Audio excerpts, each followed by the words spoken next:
हमारे सनातन धर्म के सबसे बड़े देवता भगवान सूर्य नारायण, जो पंच देवों में भी अग्रगण्य हैं, कहते हैं जिनके जीवन में भगवान सूर्य नारायण की कृपा हो गई।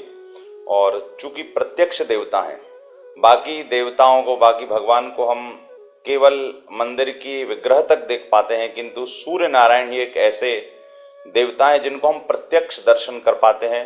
प्रातः काल उनके आगमन से दिन की शुरुआत होती है और उनके अस्त होने के बाद दिन विश्राम होता है। तो हमारे धर्म का और ग्रहों का सबसे बड़ा पर्व मकर संक्रांति, जो कि इस वर्ष 15 जनवरी 2024 को मनाई जाएगी। और ज्योतिष अंक के अनुसार, पंचांग के अनुसार प्रातः काल लगभग रात्रि 2:54 पर जो सूर्य नारायण भगवान है, जो सूर्य है, वो धनु राशि से निकलकर मकर राशि में प्रवेश कर जाएगा। और कहते हैं जब सूर्य एक राशि से निकलकर दूसरी राशि में प्रवेश करते हैं तो उसको संक्रांति बोलते हैं। लगभग हमारे भारतवर्ष का जो यूथ है, जो भारत का युवा है, वो लगभग उसके मन में विचार होता है कि संक्रांति का अर्थ क्या होता है। तो मैं आपको बहुत छोटे शब्दों में समझाना चाहूंगा कि संक्रांति बना है संक्रमण शब्द से। संक्रमण का अर्थ है कि कोई भी चीज एक से दूसरी जगह पर जाना, इंग्लिश में उसको इन्फेक्शन बोलते हैं। तो संक्रमण का अर्थ है कि संक्रमण यानी जैसे कोई संक्रमण किसी को हुआ और उससे किसी दूसरे में गया, इसका मतलब है वो आगे बढ़ता है। इसी प्रकार सूर्य नारायण भगवान धनु राशि से मकर राशि में बढ़ते हुए जाएंगे, तो उसको सूर्य का संक्रमण कहा जाता है। और उसी संक्रमण शब्द से संक्रांति शब्द निकला हुआ है। और चूंकि सूर्य धनु राशि से मकर राशि में जाएंगे तो इसका नाम मकर संक्रांति पड़ा। तो इस वर्ष मकर संक्रांति 15 जनवरी 2024 को मनाई जाएगी।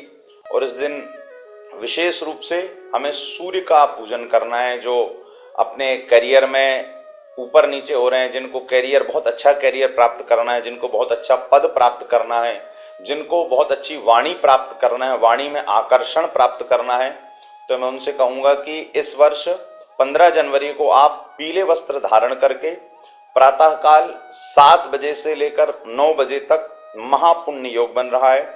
और 7 से 9 के बीच में जो विद्यार्थी हैं, जो व्यापारी वर्ग हैं, जो घर में माताएं बहनें हैं, जिन कन्याओं के विवाह में बहुत विलंब हो रहा है, वो पीले वस्त्र पहनकर 15 जनवरी प्रातः 7 बजे से 9 बजे के बीच में सूर्य नारायण को अर्घ्य दें, सूर्य चालीसा करें, आदित्य हृदय स्तोत्र का पाठ करें, या कुछ भी आपसे नहीं आता है तो ओम घृणी सूर्याय नमः इस मंत्र का जाप करते हुए आप भगवान सूर्य को अर्घ्य दें। आप देखेंगे कि जैसे ही आप सूर्य को अर्घ्य देंगे, धीरे धीरे इस दिन के बाद से ही आपके जीवन में परिवर्तन आना शुरू हो जाएगा, क्योंकि सूर्य इस धरती के प्रत्यक्ष देवता हैं और ये सूर्य का ही त्योहार है। तो इस दिन तिल का, गुड़ का अपने आप में बहुत विशेष महत्व है। कई बार प्रश्न आता है कि महाराज जी तिल के लड्डू क्यों खाते हैं? तो देखिए, काला जो तिल है वो प्रतीक है शनि का, और सूर्य मकर राशि में प्रवेश कर रहे हैं।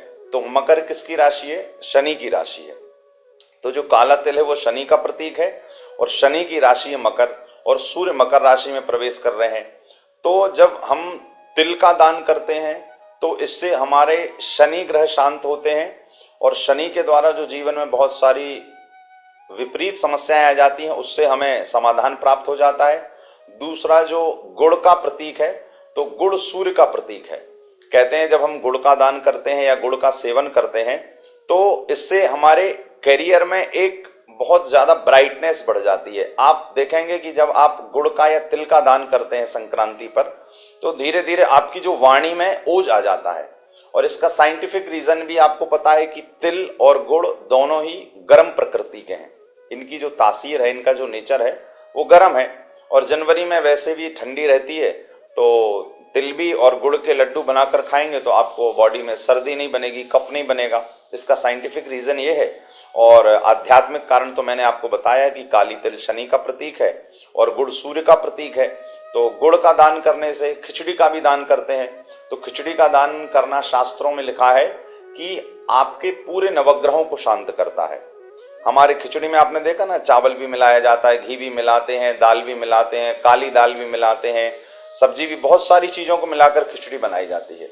तो खिचड़ी का दान करने से या खिचड़ी का सेवन करने से हमारे नवग्रह शांत होते हैं और तो इस बार संक्रांति पर आपको प्रातःकाल उठकर एक बहुत अच्छा उपाय करना है कि जब हम स्नान करें तो साधारण जल में गंगा जल मिश्रित करके उसको मिक्स करके और उसमें थोड़े से तिल के दाने डालकर उस दिन हम स्नान करेंगे तो आपको निश्चित ही ये संक्रांति कुछ अच्छा देकर जाएगी।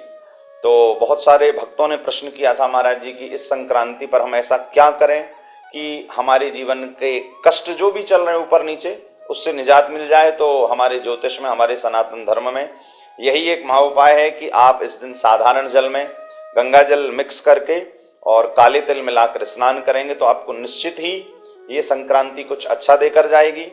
और मैं जो भारतवर्ष के जो युवान भाई बहन हैं, जो यूथ है, जो अधिकतर धर्म पर सवाल उठाते हैं, धर्म के व्रत त्योहारों पर कहते हैं कि ये ऐसा क्यों, तो उसका मैं आपको एक साइंटिफिक रीजन बताऊं कि मकर संक्रांति एक प्रकार की खगोलीय घटना है। एक प्रकार का वैज्ञानिक कारण यह है कि सूर्य दक्षिणी गोलार्ध से चलकर उत्तरी गोलार्ध की ओर बढ़ते हैं और हमारे शास्त्रों में, ज्योतिष में, वास्तु में उत्तर की दिशा को श्रेष्ठ दिशा माना गया है और दक्षिण की दिशा तो पितरों की दिशा होती है। वास्तु में भी आप देखेंगे तो उत्तर पूर्व को बहुत अच्छा माना गया है।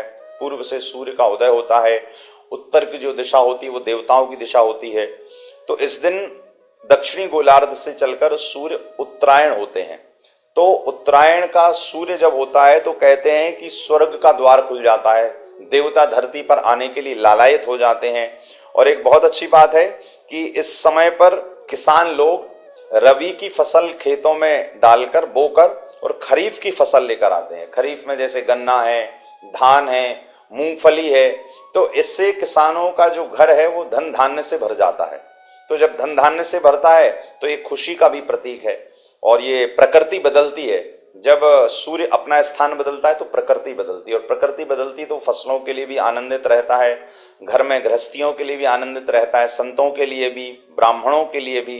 तो इस मकर संक्रांति पर हम सब मिलकर गुड़ का, तिल का, खिचड़ी का दान करें, सुंदर स्नान करें, बड़े बुजुर्गों का सम्मान करें और सबसे ज्यादा भगवत भजन जो जहां है वहां पर रहकर करें।